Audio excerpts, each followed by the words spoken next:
Hello, I'm Caleb Sellers from the Campbell County Computer Science team, and today I'm going to be showing you how to make a Game Changineers video game. First, I'd like to start out by showing you the Game Changineers website, and here we are. Okay. Now, Game Changineers is a different type of video game programming system in the sense that it uses normal English instead of like computer code. So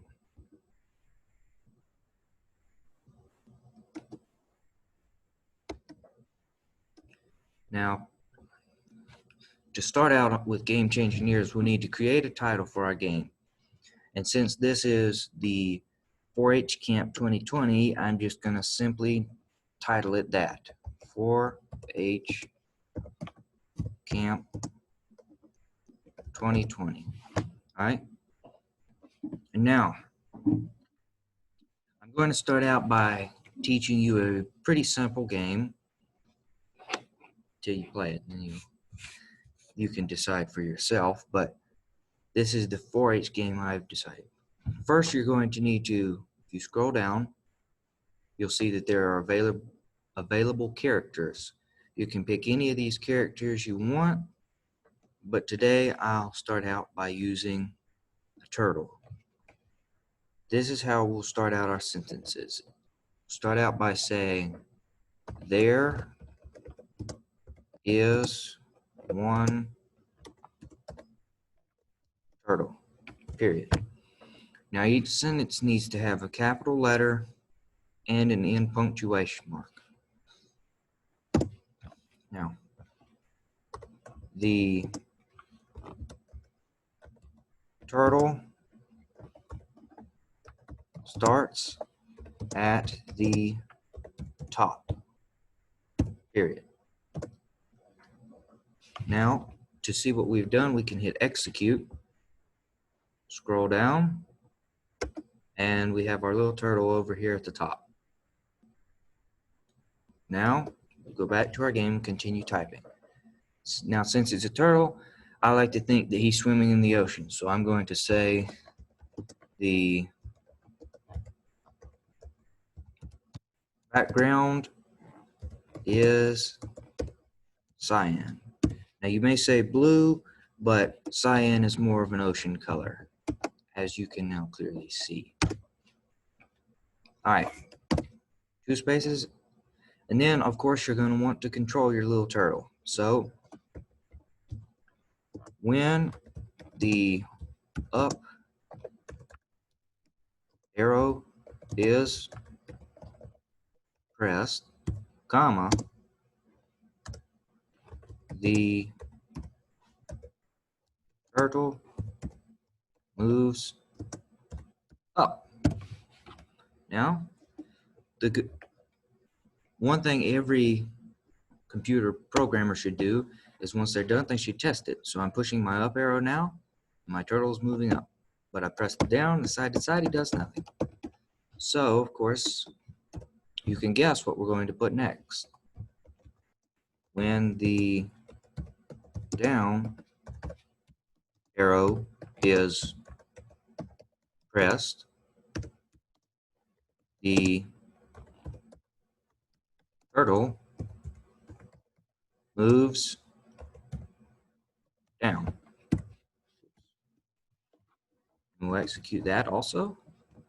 And you can click jump to the bottom. Right now, it's not a big deal, but later when we get a lot of code, you'll start feeling it. Then when the left arrow is pressed, the turtle moves left. And since this is working, I'm just going to go ahead and put the next. And the right arrow is pressed, the turtle moves right. Now let's execute that. Jump to the bottom, click, and let's see. Yes, our turtle is moving nicely through the ocean. But it wouldn't be a video game if our turtle just swam around the ocean and didn't really do anything. So we're going to put, there are 25 gems at the bottom. All right.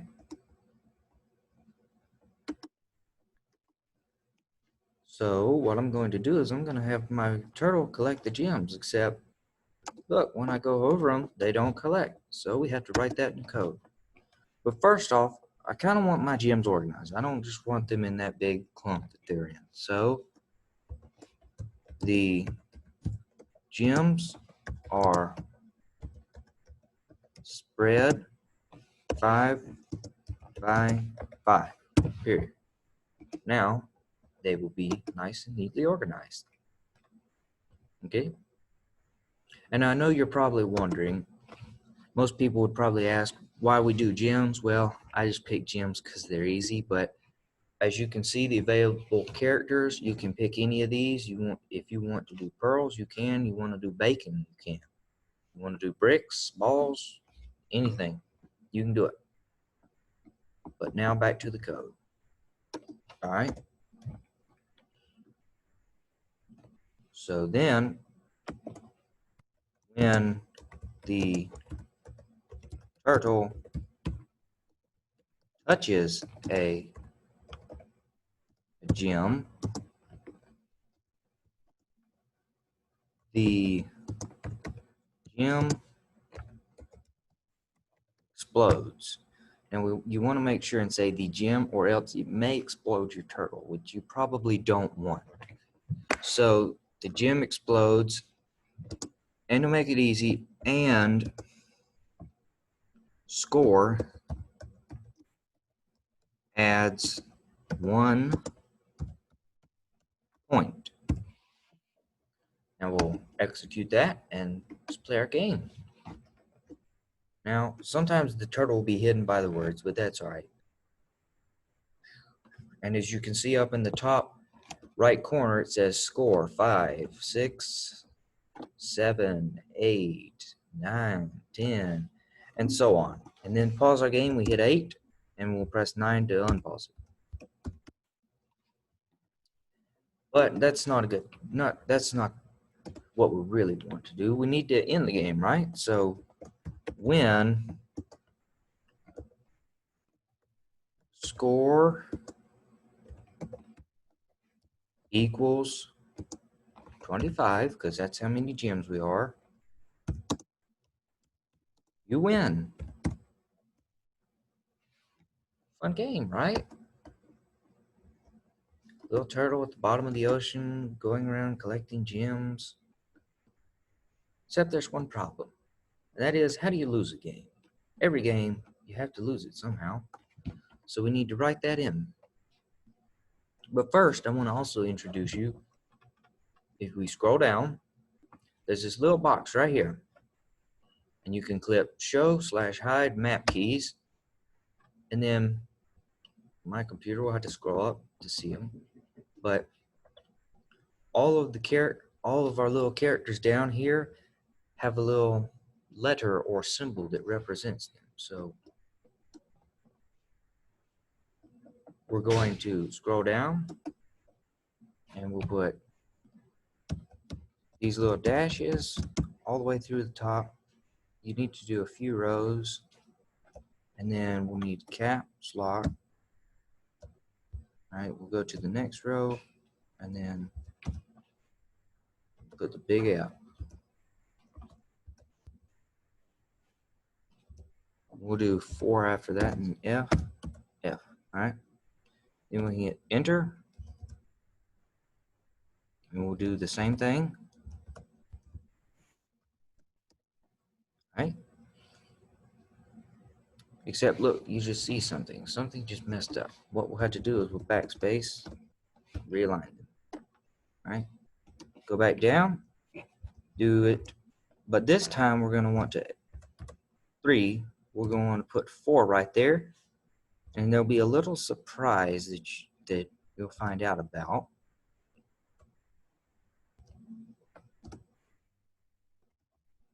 All right. And looks like I made one slip up. I need to put one more space in each of these. And then down here, one space. All right. Then we go back, hit enter, and do the same thing, except this time, if you'll notice what I'm doing,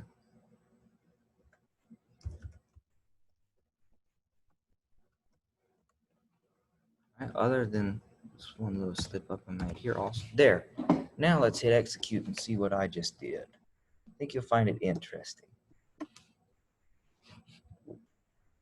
Whoops, so it cut off what I just did, so we'll need to add a few more lines. I want to realign my F's back up down here. We'll hit execute again, see if that's perfect. Nope, it's not what I want it to be. So what I'm going to do is I'm going to hit enter. Then we had to fill these or else it won't work what we want it to. All right, and while we're here, I think we'll probably need a few more. So we're just going to add a few extras. That. And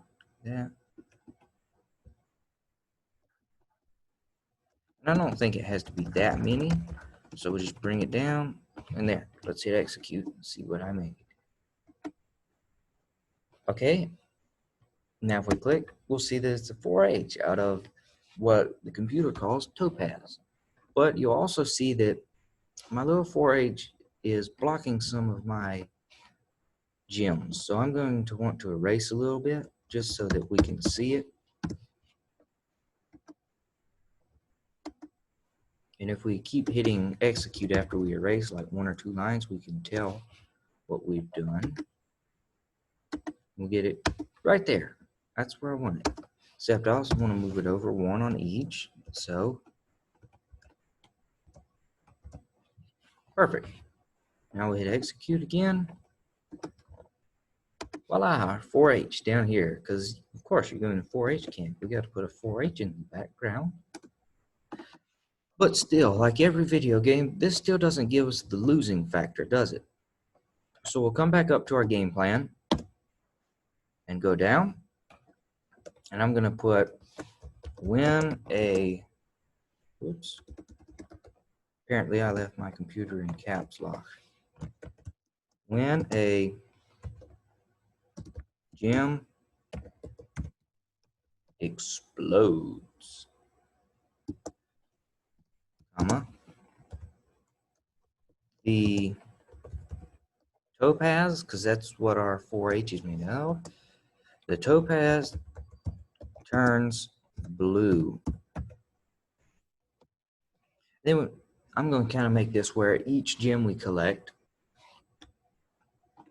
with our turtle kind of changes up the color some. So when we'll say 5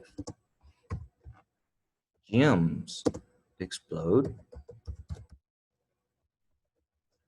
when 5 gems explode, we'll say the topaz turns red. That should make it interesting. And then when 10 gems explode, the topaz turns. What color do you think we should make this? Well, I think we should do orange. But also, another question you might be having is, how many colors are there? So, if you see my mouse, scroll down. If you scroll all the way to the bottom, right here, there's this little color section. These are all the colors that Game Changineers has to offer. So you can make them any of those colors. And maybe you can find you a new favorite. I don't know. But let's keep continuing. We have 25 gems, so we'll want to keep doing this. When 15 explode, the topaz turns, and I decided I'm going to make this one pink. I don't know why. I just kind of like pink. When 20 gems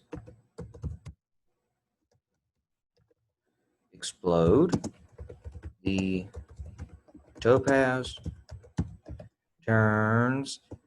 What about purple? And lastly, we're going to say when 24, don't put 25. I've played the game a few times, and if you put 25, it won't end the game like I want it to. So when 24 gems explode, the topaz turns what color? What color do you think our 4H should be? Well, I got to thinking 4H's colors are green, so that's what we'll make the last one. That way, if you win the game, it ends on green. But if you lose, too bad. And what we'll do is we'll go ahead and hit execute, jump to bottom, play the game. And as you see, I have them in lines, so it shouldn't be that hard to collect them. Each line you collect, it'll change. And now, if you want your colors to change more often, you can just program and go back down, scroll back down to the color section, and looks like there are a lot of colors here. I haven't actually counted them, but I think you could do maybe every 2 or 3 instead of every 5 like I'm doing. And see, green, you win.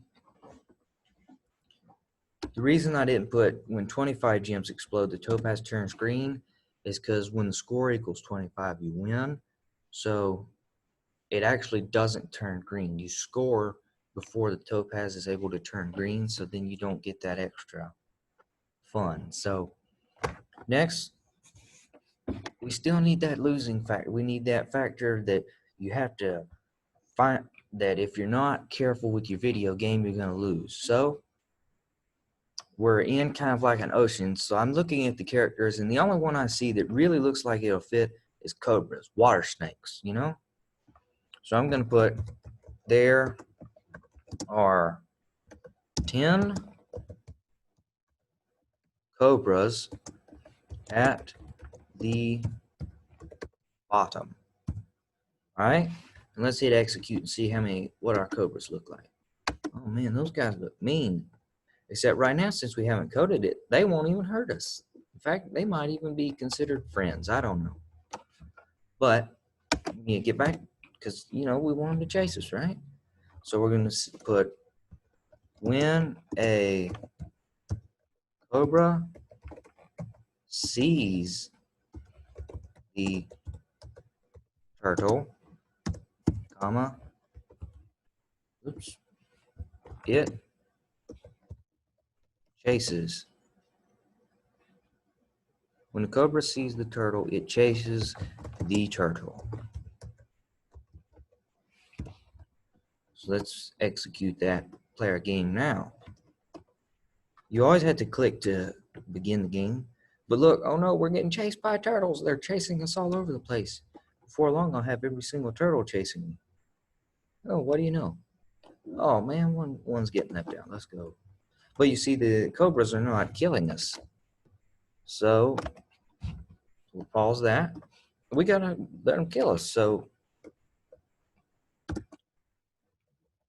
when a cobra touches the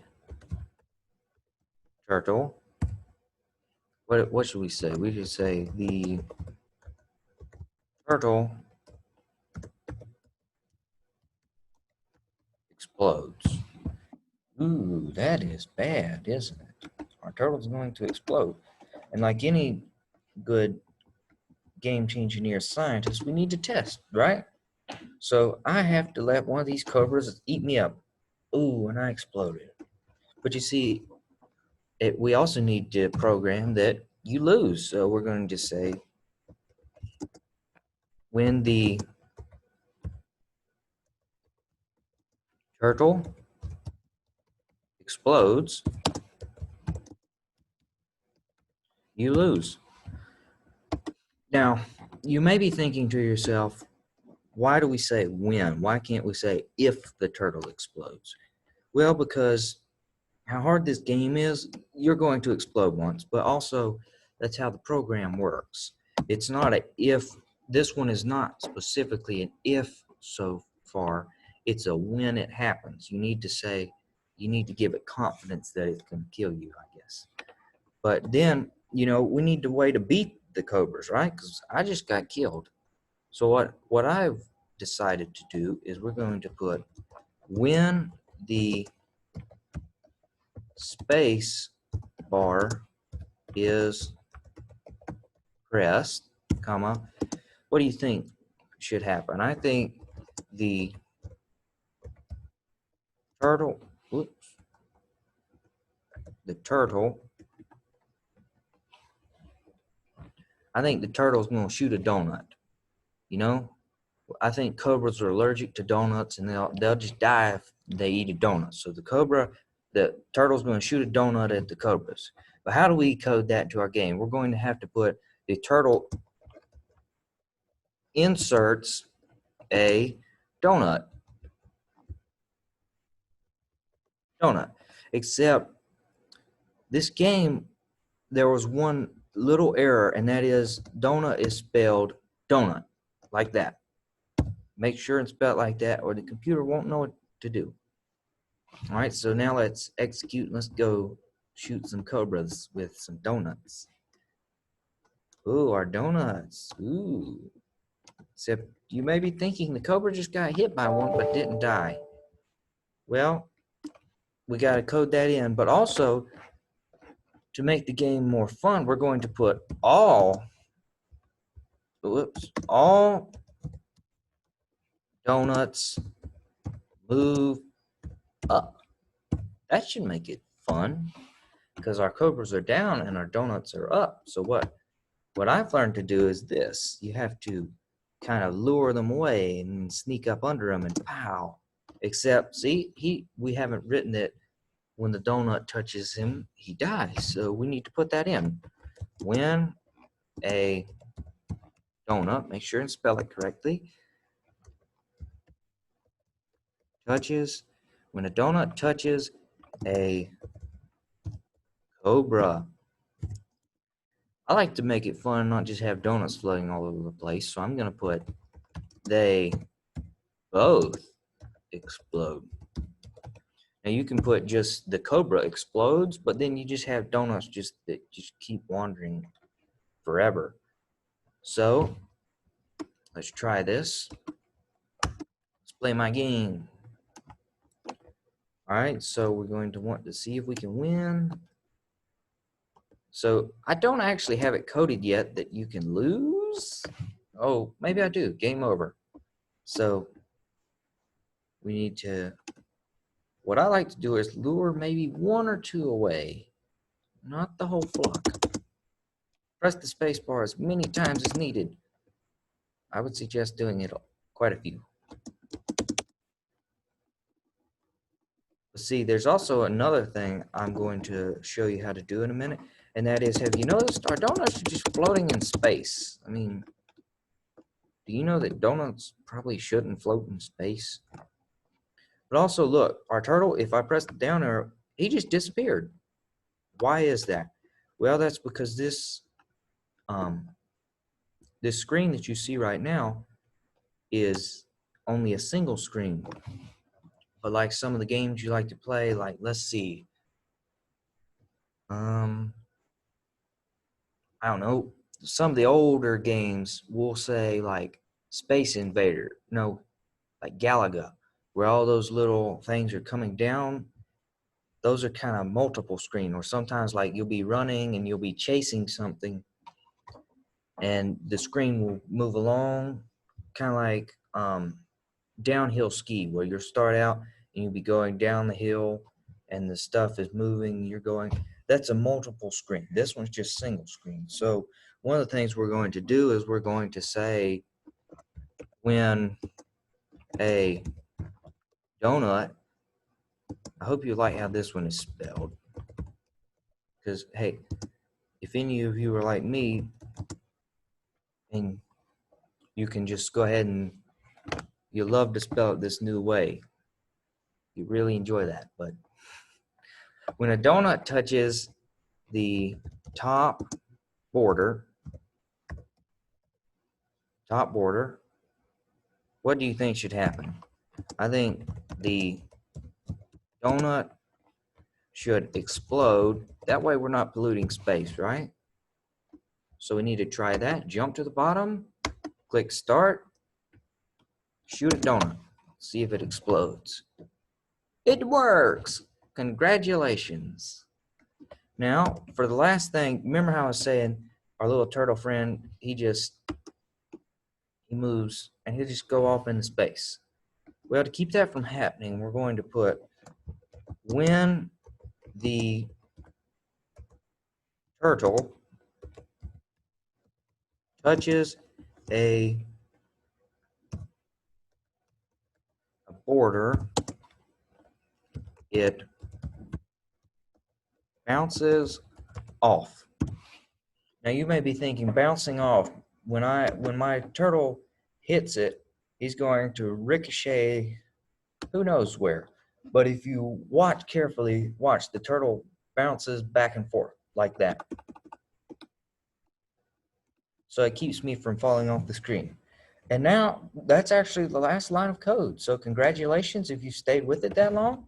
And as you'll see, I've just made a game that not even the creator can beat all the time.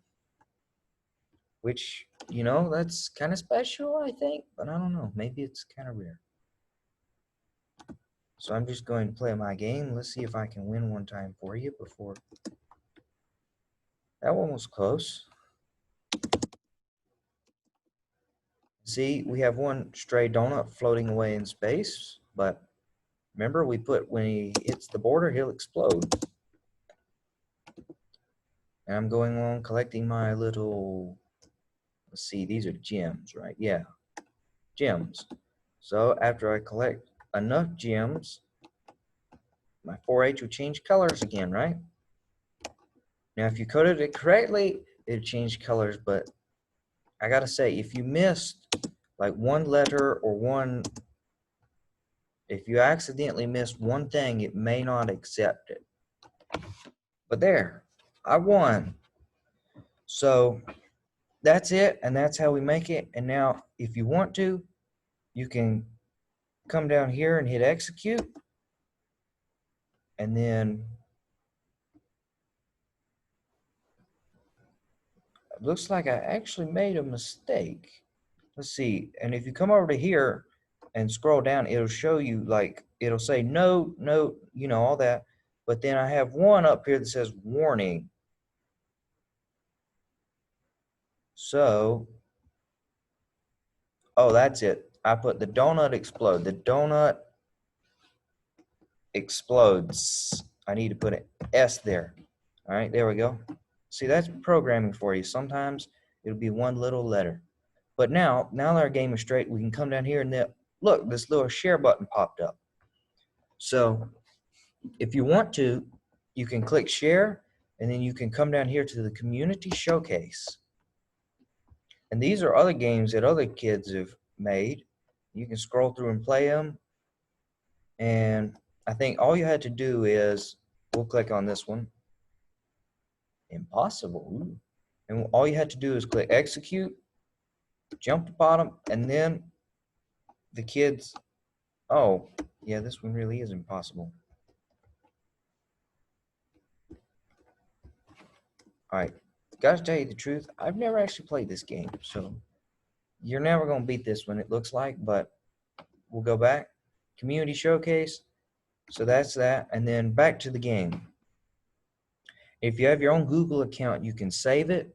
But if you don't, let me bring you to the Game Changineers login.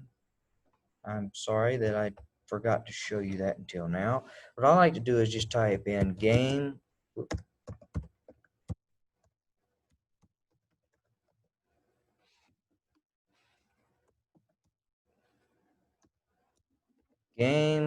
Changineers. That's all. That's all I'll type in. And then I just click Game Changineer login. And then voila. So login option 1, this is if you have a Google account. If you don't, you can use your email or password. And then if you don't have an email, kind of like me, you don't really have one, you can do try it out. But I gotta tell you, you only get to try it out for 1 hour. So, you know, you're gonna probably want to get a login. I think you can even just ask your parents maybe to help you create one just for this game if you really enjoy it. But then once we're done, all we have to do is click save. And it'll say the site says our item has been saved. And we click OK. We can log out and we can always come back in and do it again. Now, if we want, we can click new and this will bring up like a blank document, you might say. But that's Game Changineers for you. Very simple to use and very fun. I enjoy it myself very much. And I think you should go try to make your own video game by yourself. I think you should first start out building mine, and then if you really enjoy it, maybe you can build your own. But I'll say one other thing is that the English, you may not know what to say. If you look, let me share my screen back again. There. All right. If we look back on here at Game Changineers, if you need some help, go over to tutorial. It's in this top corner. And then you can scroll down and there'll be some things helping you. Like, let's see, one of them is character control. All right, this is player control, and it gives a few examples. As you can see, you can just do that, and then we can hit tutorial home when we want to go home. And then let's also go back, and then so let's see what and then instructions. These are some samples. When you first log in, it'll show this. It'll say like beginner examples, downhill skis, Space Invaders, you know. And then if you're more advanced, got a few other ones. If you're an intermediate, have a few there. They're mostly just a little harder to code. And then the advanced are really a little more challenging. Whoops. And I pressed the wrong button. And then there, look, as you see, every time you click instructions, it changes it. So you can just have fun clicking on this all day if you want. Mouse and cheese, looks like a bunny rabbit skiing, I don't know. So I just think you should go enjoy it. I did not, I just thought this game up, talked with my extension agent, and they liked it. So I think you can do probably the same thing. And as you see, I can't beat my own game half the time. But that's all for today. I hope you enjoy Game Changineers, and I hope you really enjoy coding your own games. Goodbye.